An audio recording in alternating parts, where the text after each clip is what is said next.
özümle tanıştım. Daha yokluğunla barıştım. Tenhalığa alıştım. Sen isen en güzel arzuları, en şirin duyguları mahvedip gittin. Yarın belki de hiç özünde bilmeden gururuna aldanıp sevvedip gittin. Git artık sen, gitmisense dönme geri. Bu nağılı, bu eseri bitirey gitsin. Git artık sen, gitmisense dönme geri.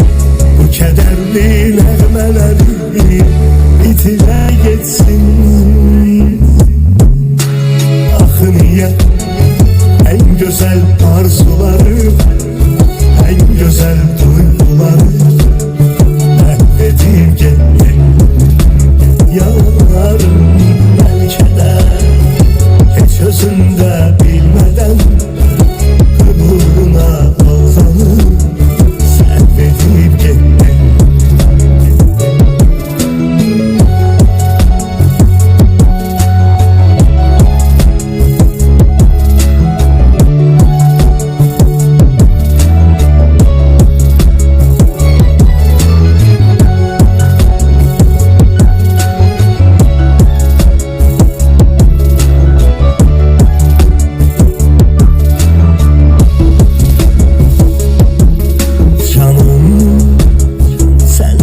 Canım çok yanır, seni kalbin anır.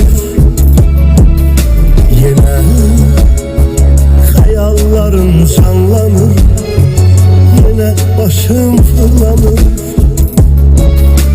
Mesniye en güzel arzuları, en şirin duyguları mahvedip gittin.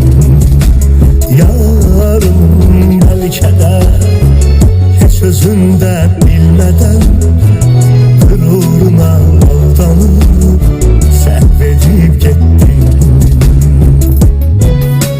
Git artık sen, gitmisense dönme geri. Bu nağılı, bu eseri bitirey gitsin. Git artık sen, gitmisense dönme geri. Bu kederli nəğmələri bitirey gitsin. Axı niye en güzel arzuları, en güzel duyguları mahvedip gittin. Yarın belki de hiç özünde bilmeden gururuna aldanıp sevvedip gittin.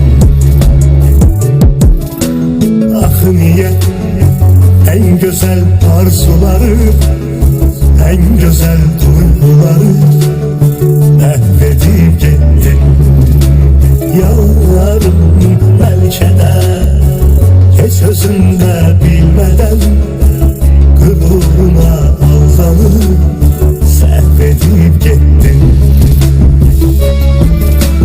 Axı niye en güzel arzuları, en güzel duyguları